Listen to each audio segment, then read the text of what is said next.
بسم اللہ الرحمن الرحیم۔ السلام علیکم۔ اس ویڈیو میں ہم کتاب موت کا منظر کو آگے کنٹینیو کریں گے۔ اس سے پہلے اگر آپ نے سبسکرائب نہیں کیا تو سبسکرائب کر لیں اور بیل آئیکن پریس کر دیں۔ تو شروع کرتے ہیں۔ سچی توبہ سے ڈاکوؤں کا سردار زمانے کا ولی بن گیا۔ حضرت فضیل ابن عیاض رحمۃ اللہ علیہ اپنی زندگی میں چوروں کے سردار تھے۔ بیاباں میں خیمہ لگایا ہوا تھا، خوبصورت موٹا لباس اور صوف کی کلاه پہنے ہوئے اور اپنے خیمے میں بیٹھے رہتے تھے۔ آپ کے احباب و آشنا تمام چور اور ڈاکو تھے۔ چرایا ہوا مال اور ڈاکے سے لوٹا ہوا مال ان کے پاس لاتے تھے، یہ ہی ان میں تقسیم کرتے تھے۔ ایک رات کو ایک قافلہ کہیں جا رہا تھا، اس میں ایک شخص یہ آیا کریمہ پڑھ رہا تھا: عالم یان للذین آمنوا ان تخشع قلوبہم لذکر اللہ وما نازل من الحق، سورہ الحدید۔ کیا ابھی وہ وقت نہیں آیا اہل ایمان کے لیے کہ جھک جائیں ان کے دل یاد الہی کے لیے اور اس سچے کلام کے لیے جو اترا ہے۔ یہ آیت مبارکہ سن کر آپ کے دل پر رکت طاری ہو گئی اور آپ کو راہ ہدایت دکھائی گئی۔ آپ نے اپنے دل کو مخاطب کرتے ہوئے کہا: کب تک تو رہزنی کرتا رہے گا؟ کیا تو نے خدا کے حکم کو نہیں سنا؟ یہ کہتے ہی آپ نے ایک چیخ ماری اور روتے ہوئے عرض کرنے لگے: اے مولا کائنات، اب وہ وقت آ گیا ہے کہ میں توبہ کر رہا ہوں، تیرے دربار کی طرف رجوع کر رہا ہوں۔ اس طرح روتے ہوئے خیمے سے جنگل کی راہ لی۔ وہاں پر ایک قافلہ اترا ہوا تھا جو آپ کے متعلق ہی باتیں کر رہے تھے کہ فضیل ڈاکوؤں کا سردار ہے، اس کے ساتھی لوگوں کا مال لوٹ لیتے ہیں۔ ڈاکو ہونے کے ساتھ ساتھ وہ ایک عورت پر بھی عاشق ہونے کی وجہ سے راہ راست سے بھٹکا ہوا انسان ہے، وہ کب سیدھی راہ پر آ سکتا ہے؟ آپ نے ان کی باتوں کو سن کر اپنا تعارف کرایا کہ یہ فضیل میں ہی ہوں، میں اللہ کے فضل و کرم سے آج سے توبہ کر چکا ہوں، آئندہ مجھے اس جنگل میں کبھی ڈاکہ مارتے ہوئے نہیں دیکھو گے۔ فضیل نے سچے دل سے توبہ کر لی۔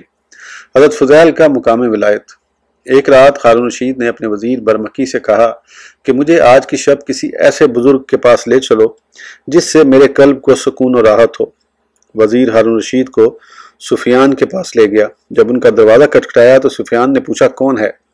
کہا: امیر المومنین۔ سفیان نے کہا: مجھے پہلے کیوں نہیں خبر دی تاکہ میں خود ہی حاضر ہو جاتا؟ یہ سن کر ہارون رشید نے اپنے وزیر کو کہا: یہ وہ شخص نہیں جس سے میرا دل مطمئن ہو سکے۔ تو وزیر نے کہا: جس شخص کی آپ کو تلاش ہے وہ فضیل بن عیاض رحمۃ اللہ علیہ ہو سکتے ہیں۔ ہارون رشید اور اس کا وزیر جب حضرت فضیل کے گھر پہنچے تو آپ یہ آیہ کریمہ تلاوت کر رہے تھے: ام حسب الذین اجترحوا السیئات ان نجعلہم کالذین آمنوا، سورہ جاثیہ۔ یعنی بدعمال لوگ یہ خیال کرتے ہیں کہ ہم ان کو نیک اعمال اشخاص کے برابر مرتبہ دیں گے۔ یہ سن کر ہارون رشید نے کہا: اگرچہ میرے لیے یہی کافی ہے، لیکن پھر بھی دروازہ کھٹکھٹاؤ۔ وزیر نے دستک دی۔ آپ نے پوچھا: کون؟ وزیر نے کہا: امیر المومنین۔ آپ نے فرمایا: امیر المومنین کو مجھ سے کیا کام اور مجھے اس سے کیا واسطہ؟ جاؤ اپنا کام کرو، میرا وقت ضائع نہ کرو۔ وزیر نے کہا: بادشاہ کی اطاعت لازم ہے۔ آپ نے پھر فرمایا: مجھے پریشان نہ کرو۔ وزیر نے کہا: ہم حکماً داخل ہونا چاہتے ہیں۔ آپ نے فرمایا: میں اجازت تو نہیں دیتا، البتہ اگر تم شاہانہ حکم سے آنا چاہتے ہو تو میں رد نہیں کر سکتا۔ اس طرح ہارون رشید اور اس کا وزیر آپ کے پاس پہنچے تو آپ نے اپنا چراغ گل کر دیا تاکہ بادشاہ مجھے دیکھ نہ سکے۔ اسی دوران ہارون کا ہاتھ کہیں آپ کے ساتھ چھو گیا۔ آپ نے فرمایا: کتنا نرم ہاتھ ہے، دوزخ کی آگ سے بچ جائے۔ یہ کہہ کر آپ پھر اپنی نماز میں مشغول ہو گئے۔ بادشاہ آپ کی اس بے توجہی کو دیکھ کر رونے لگا اور عرض کیا: کچھ فرمائیے۔ آپ نے فرمایا: تمہارا باپ نبی کریم صلی اللہ علیہ وسلم کا چچا تھا، یعنی تم عباسیہ خاندان کے ہو۔ انہوں نے ایک مرتبہ نبی کریم صلی اللہ علیہ وسلم سے کسی صوبہ کی امارت یعنی گورنری طلب کی تو آپ نے فرمایا: اے چچا، تمہیں تمہارے نفس کا امیر بنایا جاتا ہے، یعنی مخلوق کی 1000 سال اطاعت کرنے سے نفس کا خالق کی اطاعت میں رہنا بہتر ہے۔ ہارون رشید نے کہا: کچھ اور نصیحت فرمائیں۔ آپ نے کہا: حضرت عمر بن عبدالعزیز رضی اللہ عنہ جب خلیفہ بنائے گئے تو آپ نے چند بزرگوں کو بلا کر پوچھا: میں اس بارے گراں یعنی بھاری بوجھ کو کیسے اٹھا سکوں گا؟ انہوں نے مشورہ دیا کہ اگر تم قیامت کے عذاب سے بچنا چاہتے ہو تو ضعیف مسلمانوں کو باپ کی طرح نوجوانوں کو بھائیوں کی طرح، چھوٹوں کو بچوں کی طرح اور عورتوں کو بہنوں کی طرح سمجھو۔ آپ نے فرمایا اسلامی ملک ریاست کو گھر کے برابر سمجھو، تمام مخلوق کو ماں باپ بہن بھائی اور بچوں کے برابر سمجھو، ان سے اچھا سلوک رکھو۔ یہ خوف ذہن میں ہمہ وقت رکھو کہ کتنے ہی خوبصورت چہرے آگ میں پڑ کر بدصورت ہو جائیں گے اور کتنے ہی سردار وہاں قید ہو جائیں گے۔ ہر غریب کے حقوق اس تک پہنچاؤ، ورنہ قیامت کے دن غریب بڑھیا عورت بھی تمہارے دامن پکڑنے والی ہوگی جو یہاں بھوکی سو گئی۔ آپ کی یہ نصیحتیں سن کر ہارون رشید پر گریہ زاری طاری ہو گیا، روتے روتے بے ہوش ہو گیا۔ پھر ہارون نے آپ سے پوچھا تم نے کسی کا قرض تو نہیں دینا؟ آپ نے فرمایا ہاں، اللہ تعالیٰ کی اطاعت کا قرض میرے ذمے ہے، اگر اس میں کوتاہی ہو گئی اور ادا نہ کر سکا تو میری حالت افسوسناک ہوگی۔ ہارون نے کہا میرے پوچھنے کا یہ مقصد تھا کہ آپ نے دنیا میں کسی انسان کا قرض تو نہیں دینا؟ آپ نے فرمایا نہیں، اللہ تعالیٰ کا بڑا فضل ہے، اللہ تعالیٰ کی بہت نعمتیں حاصل ہیں۔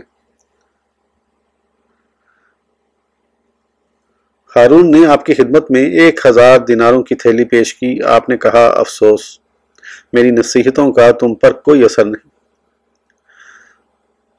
غصے سے دیناروں کی تھیلی واپس کرتے ہوئے اٹھ کر کھڑے ہوئے۔ بادشاہ اور اس کا وزیر بھی مجبوراً اٹھے۔ آپ نے دروازہ بند کر دیا۔ ہارون نے وزیر سے کہا واقعی فضیل بن عیاض اللہ تعالیٰ کے بہت بڑے ولی ہیں۔ سبحان اللہ، یہ فضیل بن عیاض ایک عورت کا عاشق، تمام مال و دولت اور راتیں اس پر قربان کرنے والا، ڈاکو، راہزن، چور، لٹیرا، ڈاکوؤں کا سردار، لیکن توبہ کرنے سے، اپنے گناہوں پر نادم ہونے سے، گناہوں کو چھوڑنے اور آئندہ گناہ نہ کرنے کے عزم صمیم سے ولایت کے بعد بہت بلند مقام پر فائز ہو گیا۔ گناہ گار بندے کی توبہ سے اللہ تعالیٰ خوش ہوتا ہے۔ حضرت ابو ہریرہ رضی اللہ عنہ فرماتے ہیں کہ رسول اللہ صلی اللہ علیہ وسلم نے فرمایا اللہ تعالیٰ تمہاری توبہ سے اس شخص سے بھی زیادہ خوش ہوتا ہے جو اپنی گمشدہ چیز کو پا کر خوش ہوتا ہے۔ دوسری حدیث شریف میں زیادہ وضاحت ہے۔ حضرت حارث بن سوید رحمۃ اللہ علیہ فرماتے ہیں کہ میں حضرت عبداللہ رضی اللہ عنہ کے پاس ان کی حالت مرض میں عیادت کے لیے حاضر ہوا۔ آپ نے مجھے 2 حدیثیں بیان فرمائیں، ایک حدیث اپنی طرف سے اور ایک حدیث رسول اللہ صلی اللہ علیہ وسلم کی طرف سے۔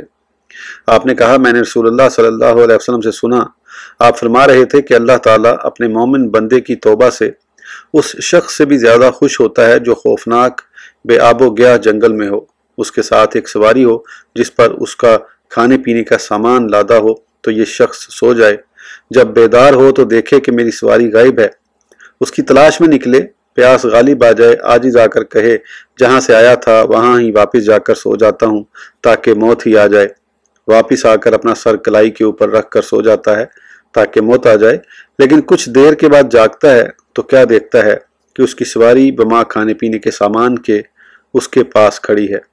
اس وقت اس شخص کو اپنی سواری اور کھانے پینے کی اشیاء دیکھ کر جتنی خوشی ہوگی، اللہ تعالیٰ کو اپنے مومن بندے کی توبہ سے اس سے بھی زیادہ خوشی ہوگی۔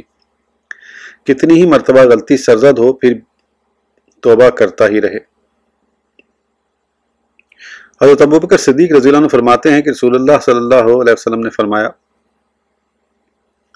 جو شخص استغفار کرتا ہے وہ اپنے گناہوں پر مصر قائم رہنا نہیں رہتا، اگرچہ ایک دن میں 70 مرتبہ بھی اس سے غلطی کیوں نہ سرزد ہو۔ حدیث پاک سے واضح ہوا کہ انسان کو چاہیے کہ وہ گناہوں سے توبہ کرتا رہے، غلطی سے کئی مرتبہ بھی اس کے گناہ سرزد ہو جائیں تو توبہ کرنے سے شرم محسوس نہ کرے، اللہ تعالیٰ کی رحمت سے نا امید نہ ہو۔ توبہ نہ کرنا، گناہ پر نادم نہ ہونا، یہ گناہ پر اصرار ہے، اور گناہ پر اصرار سے گناہوں میں زیادتی ہوتی ہے۔ حدیث پاک میں ہے اصرار سے صغیرہ نہیں اور استغفار سے کبیرہ نہیں رہتا، یعنی گناہ پر اصرار بار بار کرنے سے وہ صغیرہ اپنی پہلی حیثیت پر صغیرہ نہیں رہتا بلکہ کبیرہ بن جاتا ہے، اور اگر کبیرہ بھی سرزد ہو جائے تو توبہ و استغفار کرنے سے وہ کبیرہ نہیں رہتا بلکہ اللہ تعالیٰ اپنے فضل سے معاف فرما دیتا ہے۔ انسان تو گناہ گار ہی ہے لیکن رب تعالیٰ غفار ہے۔ حضرت ابو ہریرہ رضی اللہ عنہ فرماتے ہیں کہ رسول اللہ صلی اللہ علیہ وسلم نے فرمایا قسم ہے اس ذات کی جس کے قبضہ قدرت میں میری جان ہے، اگر تم سے کوئی گناہ سرزد نہ ہوتا تو اللہ تعالیٰ تمہیں لے جاتا، ایک اور قوم کو لے آتا جو گناہ کرتے، اللہ تعالیٰ سے اپنے گناہوں کی مغفرت طلب کرتے تو اللہ تعالیٰ ان کی بخشش فرماتا۔ حدیث پاک سے واضح ہوا کہ انسان کا گناہوں سے معصوم ہونا، فرشتوں کی طرح ہمہ وقت نیکیوں میں مشغول ہونا اس نظام دنیا کے ہی مخالف ہے، کیونکہ دنیا کو امتحان گاہ بنایا کہ کون ایمان لاتا ہے، اسی طرح کون نیکیاں کرتا ہے اور کون برائیاں، پھر برائیوں سے کون توبہ کرتا ہے اور کون برائیوں پر قائم رہتا ہے۔ توبہ کرنے والوں کو رب تعالیٰ معاف فرماتا ہے۔ جس طرح اللہ تعالیٰ کو نیک لوگوں کو انعامات دینا پسند ہے، اسی طرح اللہ تعالیٰ کو یہ بھی پسند ہے کہ گناہ گار اس سے معافی طلب کریں تو وہ انہیں معاف فرمائے۔ حضرت انس رضی اللہ عنہ فرماتے ہیں کہ رسول اللہ صلی اللہ علیہ وسلم نے فرمایا، ہر انسان خطا کار ہے، لیکن اچھے لوگ وہ ہیں جو غلطی کے ارتکاب کے بعد توبہ کر لیتے ہیں۔ یعنی انسان ہے ہی بھولنے والا، کثیر غلطیاں کرتا رہتا ہے، لیکن رب تعالیٰ مغفرت فرمانے والا ہے۔ انسان کا کام ہے غلطیاں کرنا، لیکن رب تعالیٰ کی طرف رجوع کرنے سے اللہ تعالیٰ کا کام ہے اپنی رحمت سے مغفرت فرمانا، لیکن انبیاء کرام گناہوں سے پاک ہیں۔ اسی لیے اس حدیث کی شرح میں علامہ علی قاری رحمۃ اللہ علیہ فرماتے ہیں، جو حکم عمومی ذکر کیا ہے کہ ہر انسان خطا کار ہے، اس سے انبیاء کرام خاص ہیں۔ یا بعض لوگوں کا قول ہے کہ انبیاء کرام سے صغائر سرزد ہوتے ہیں، لیکن پہلا قول ہی معتبر ہے، کیونکہ صحیح محققین کا مسلک یہی ہے کہ انبیاء کرام صغائر سے بھی پاک ہوتے ہیں۔ حضرت ابو ہریرہ رضی اللہ عنہ فرماتے ہیں کہ رسول اللہ صلی اللہ علیہ وسلم نے فرمایا، بے شک مومن جب گناہ کرتا ہے اس کے دل میں سیاہ نقطہ پیدا ہو جاتا ہے، اور جب وہ اللہ تعالیٰ سے معافی طلب کرتا ہے اس کا دل صاف ہو جاتا ہے۔ اگر وہ گناہ زیادہ کرنے شروع کر دے تو اس کے دل کی سیاہی زیادہ ہونا شروع ہو جاتی ہے، یہاں تک کہ وہ تمام دل پر چھا جاتی ہے۔ یہ ان کے دلوں پر زنگ ہے۔ اللہ تعالیٰ نے فرمایا، نہیں، در حقیقت زنگ چڑھ گیا ہے ان کے دلوں پر، ان کے کرتوتوں کے باعث جو وہ کیا کرتے تھے۔ حدیث شریف سے واضح ہو رہا ہے کہ جس طرح نیک اعمال سے دلوں میں نورانیت پیدا ہوتی ہے، ان کے دل کا آئینہ صاف و شفاف ہوتا ہے، اسی طرح گناہوں سے دل سیاہ ہو جاتا ہے، نورانیت و چمک دمک ختم ہو جاتی ہے، دل زنگ آلودہ ہو جاتا ہے۔ جس طرح لوہے کے زنگ سکل نکل سے دور کیا جاتا ہے، اسی طرح دل کے زنگ کو توبہ سے دور کیا جاتا ہے۔ ایک شخص کی توبہ کا عجیب واقعہ۔ حضرت ابو سعید خدری رضی اللہ عنہ فرماتے ہیں کہ رسول اللہ صلی اللہ علیہ وسلم نے فرمایا، تم سے پہلی امتوں میں سے ایک شخص نے 99 قتل کیے۔ پھر علاقے میں جو شخص بڑا عالم تھا اس سے سوال کیا، کیا میری توبہ قبول ہو سکتی ہے؟ اس نے ایک راہب کی رہنمائی کی۔ وہ شخص اس کے پاس آیا، اسے بتایا کہ میں نے 99 قتل کیے ہیں، کیا میری توبہ بھی قبول ہو سکتی ہے؟ راہب نے کہا نہیں۔ اس نے راہب کو بھی قتل کر دیا، اسی طرح اس نے 100 قتل مکمل کیے۔ پھر علاقے کے کسی بڑے عالم سے سوال کیا، اس نے اس کی ایک اور عالم کی طرف رہنمائی کی کہ اس سے سوال کرو۔ اس عالم کے پاس آ کر اس شخص نے بتایا کہ میں نے 100 قتل کیے، میری توبہ بھی قبول ہو سکتی ہے؟ اس نے کہا ہاں، یقیناً توبہ اللہ تعالیٰ قبول فرمائے گا۔ کون سی چیز ہے جو تمہارے اور توبہ کے درمیان حائل ہے جو توبہ قبول نہ ہونے دے؟ تم فلاں جگہ چلے جاؤ، وہاں کچھ لوگ اللہ تعالیٰ کی عبادت میں مشغول ہیں، تم بھی ان کے ساتھ مل کر اللہ تعالیٰ کی عبادت کرو۔ اپنی زمین یعنی اپنے علاقے کی طرف لوٹ کر نہ آنا، یہ برائیوں والی زمین ہے۔ وہ شخص چل پڑا جہاں عبادت گزار لوگوں کے پاس جانا تھا۔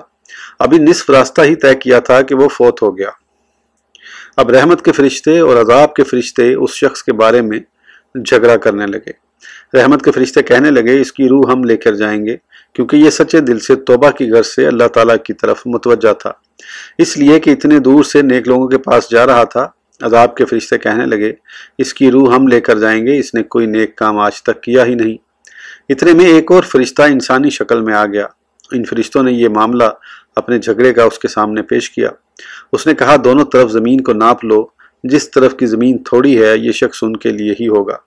یعنی اگر وہ زمین قریب ہے جس میں نیک لوگ عبادت کر رہے ہیں تو یہ نیک لوگوں کا ساتھی مقصور ہوگا، کیونکہ یہ زیادہ فاصلہ طے کر چکا تھا، تھوڑا باقی رہ گیا تھا۔ اور اگر وہ زمین جو گناہوں والی ہے جہاں سے یہ آ رہا تھا تو ابھی گناہ گار ہی مقصور ہوگا، کیونکہ ابھی اس نے تھوڑا فاصلہ طے کیا تھا اور زیادہ باقی رہتا تھا۔ جب انہوں نے زمین کو ناپا تو وہ زمین قریب تھی جہاں جا رہا تھا، تو اس طرح اس کی روح کو ملائکہ رحمت نے لے لیا۔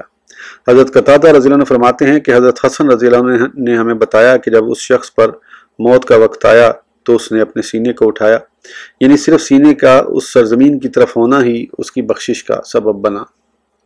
حدیث پاک سے حاصل ہونے والے فوائد۔ اللہ تعالیٰ کی رحمت کی وسعت اندازہ نہیں کیا جا سکتا کہ رب کتنا ہی رحیم ہے۔ انسان جب اپنے جرائم پر نادم ہو کر اللہ تعالیٰ کی طرف رجوع کرتا ہے تو اللہ تعالیٰ اپنی رحمت کے دامن میں لے کر اسے معاف فرما دیتا ہے۔ یہ نہیں دیکھتا کہ یہ کتنا بڑا مجرم ہے۔ یہ واقعہ پہلی امتوں کا ہے۔ ہماری شریعت میں ارادہ قتل کرنے سے توبہ کے ساتھ ساتھ مقتول کے ورثہ کا معاف کرنا بھی ضروری ہے۔ قتل کے اقسام و احکام کی تفصیل پہلے گزر چکی ہے۔ عابد سے عالم بہتر ہے، کیونکہ پہلے وہ شخص راہب کے پاس گیا جو عبادت گزار تو تھا لیکن صاحب علم نہیں تھا، اس لیے وہ اس کی صحیح رہنمائی نہ کر سکا اور خود بھی قتل ہو گیا۔ دوسری مرتبہ ایک عالم کے پاس گیا، اس کی بہتر طریقے سے رہنمائی کی تو وہ توبہ کی غرض سے جا رہا تھا، باوجود منزل مقصود تک نہ پہنچنے کے وہ بخشا گیا۔ یہ عالم باعمل کی نیک اور درست رہنمائی کا ہی نتیجہ تھا۔ حضرت ابن عباس رضی اللہ عنہ فرماتے ہیں کہ رسول اللہ صلی اللہ علیہ وسلم نے فرمایا، ایک عالم فقی بنسبت 1000 عابد کے شیطان پر غالب ہے۔ اس کی وجہ واضح ہے کہ عابد فقط اپنے آپ کو بچانے کی فکر میں ہوتا ہے اور عالم بعمل اپنے آپ کو بچانے کے ساتھ ساتھ دوسروں کو بھی بچانے کی سعی کرتا ہے۔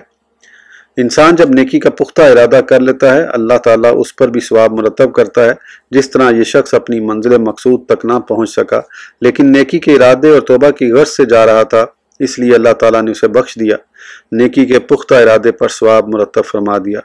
جس سرزمین پر برائیاں ہو رہی ہوں اسے چھوڑ دینا چاہیے، کسی دوسری جگہ انسان کو چلا جانا چاہیے تاکہ برائیوں کی نحوست سے بچ سکے۔ نیک لوگوں کی محفل میں بیٹھنے سے ان کی نیکیوں کے اثرات حاصل ہوتے ہیں، انسان دیکھ کر ان کی نیکیوں جیسی نیکیاں حاصل کرنے کی کوشش کرتا ہے۔ اللہ تعالیٰ نیک لوگوں کے قرب کی وجہ سے اس کو بھی نیک بنا دیتا ہے اور توبہ کی توفیق عطا فرما دیتا ہے۔ اس ویڈیو کے لیے اتنا ہی، پھر انشاءاللہ اگلی ویڈیو میں ابھی یہ فائدہ رہ گیا، صرف اس کو بھی کر لیتے ہیں پھر اس کے بعد کمپلیٹ کریں گے۔ فائدہ، سوال کرنے سے کسی کے علم کی نفی نہیں ہوتی، سوال کرنے میں کئی حکمتیں ہوتی ہیں۔ اللہ تعالیٰ نے سوال کیا تو نے ایسا کیوں کیا، حالانکہ اللہ تعالیٰ عالم الغیب و الشہادہ ہے۔ اس طرح نبی کریم صلی اللہ علیہ وسلم نے کئی مواقع پر جاننے کے باوجود سوال فرمائے، اس سے آپ کے علم کی نفی نہیں ہوتی۔ اللہ تعالیٰ نے اس شخص کی بخشش اس لیے فرما دی کہ وہ حقیقتاً سچا تھا، اللہ تعالیٰ کا خوف اسے دامنگیر تھا، لیکن ساتھ ساتھ وہ اللہ تعالیٰ کی صفات سے جاہل تھا، جو عیب تو ہے مگر جرم نہیں۔ اور اگر کسی شخص کو اللہ تعالیٰ کی صفات کا علم ہو اور یہ بھی معلوم ہو کہ مسلمان کو جلانا حرام ہے تو پھر اسے جائز سمجھ کر اس قسم کی وصیت کرے، مجھے جلا دینا وغیرہ، تو کافر ہو جائے گا۔ اس ویڈیو کے لیے اتنا ہی، پھر انشاءاللہ اگلی ویڈیو میں آگے کنٹینیو کریں گے۔ اس وقت تک کے لیے اجازت دیجیے، سبسکرائب کرنا نہ بھولیں۔ اللہ حافظ۔